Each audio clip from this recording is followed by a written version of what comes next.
le nouveau bureau qui vient d'arriver, il y a d'abord une cellule budgétaire qui existe et je pense qu'une cellule budgétaire sera rapidement mise en place.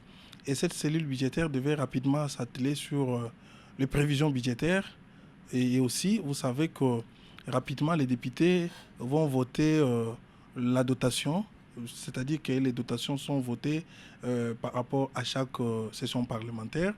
Et je pense que tout le problème que nous avons relevé devrait être pris en compte lors de ces débats-là. Ça, c'est en amont. Et au niveau du ministère du Budget, il faut aussi qu'on puisse filtrer qu'est-ce qui est mis dans le paquet pour ne pas revenir sur les abus que nous avons dénoncés. Et il faudrait qu'on puisse clarifier notamment la question des fonds spéciaux d'intervention, parce que le vrai problème, c'est à ce niveau-là. Cette ligne n'est pas vraiment transparente. Il faudrait que l'on travaille au niveau des experts du ministère du Budget pour présenter de manière claire qu'est-ce qui revient aux commissions parlementaires, qu'est-ce qui revient au contrôle parlementaire, qu'est-ce qui reviendrait aux députés qui touchent quelque chose pour assurer leur survie lors des vacances parlementaires. Je crois que toutes ces dépenses-là doivent être retracées dans la loi des finances pour éviter l'opacité.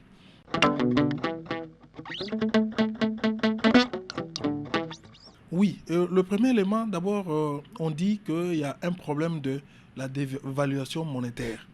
On vous dit, écoutez, au cours de l'année, la monnaie locale s'est dévaluée, elle a perdu de valeur. Il faut faire les rattrapages pour permettre à ce que le panier du député ne puisse pas connaître des chocs. Ça, c'est le premier problème, c'est celui-là.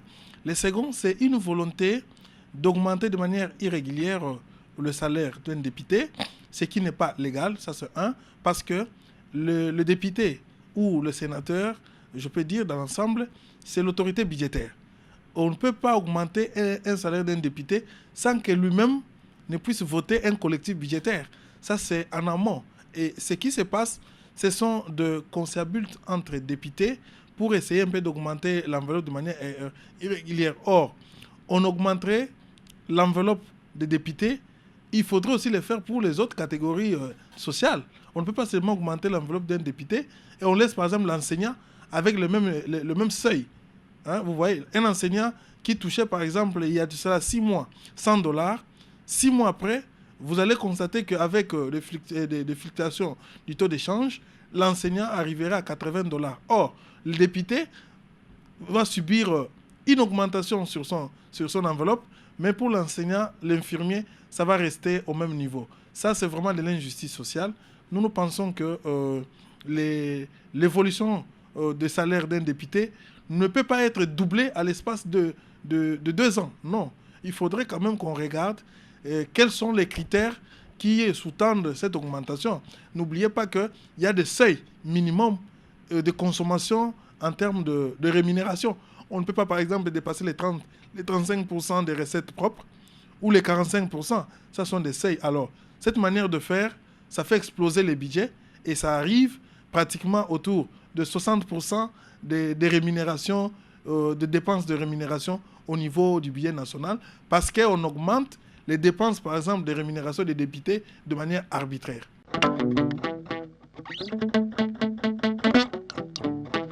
Oui, d'abord, c'est d'abord les rapports de reddition des comptes.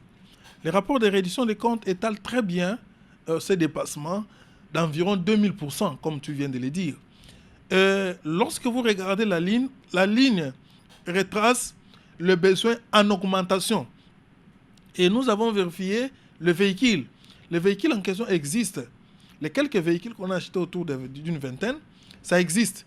Et le vrai problème, c'est le gap, le surplus. Qu'est-ce qu'on en a fait? C'est ça le vrai problème.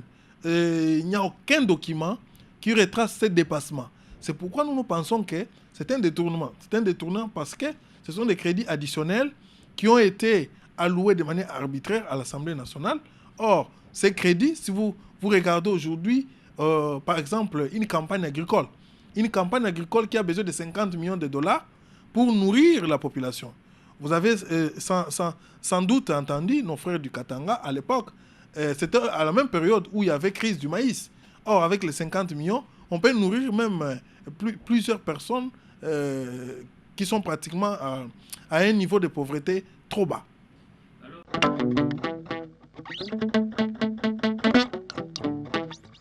Bon, il faut savoir d'abord que le recrutement au niveau de l'Assemblée et du Sénat, c'est un recrutement politique. C'est un recrutement politique qui ne tient pas compte du cadre organique édité par le ministère de la fonction publique. Or, ce sont des fonctionnaires de l'État.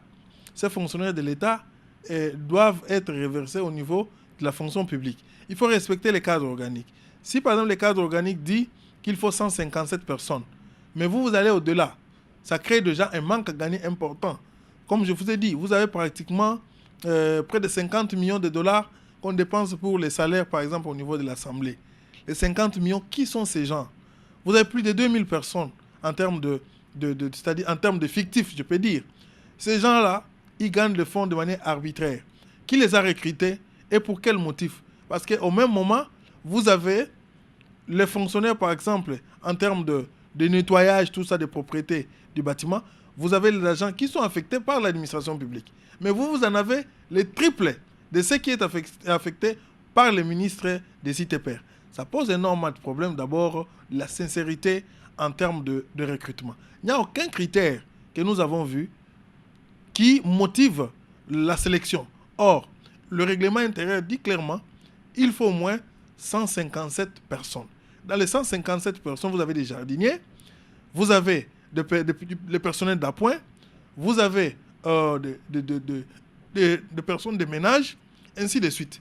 Il n'y a pas autre chose au-delà de ça. Donc, c'est vraiment un recrutement arbitraire.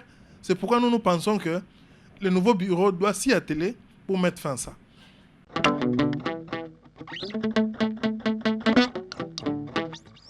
Oui, la crainte, c'est d'abord que les investissements publics ne seront pas exécutés. Ça, c'est un. Nous avons dit dans notre rapport que nous avions relevé un dépassement de 300 millions de dollars.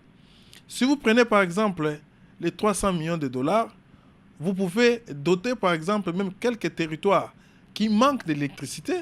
On peut les doter en termes de fournitures en termes de fournitures électriques. Donc, on peut alimenter les chefs d'île de territoires. Ça, c'est un. Ou on peut aussi construire des écoles. Vous savez qu'il y a des endroits où on n'a pas d'école. On peut construire des écoles avec tout ce que nous avons relevé comme manque à gagner. Aujourd'hui, vous avez le programme de développement local de 145 territoires qui a besoin pratiquement d'1,5 milliard pour construire 40 000 km de routes bitumées, c'est-à-dire des routes de dessertes agricoles. Mais vous prenez 1 milliard juste pour entretenir un parlement. Ça pose énormément de problèmes. Donc, les populations au niveau rural vont demeurer dans la pauvreté et on serait en mal de financement. Donc, c'est ça le vrai problème.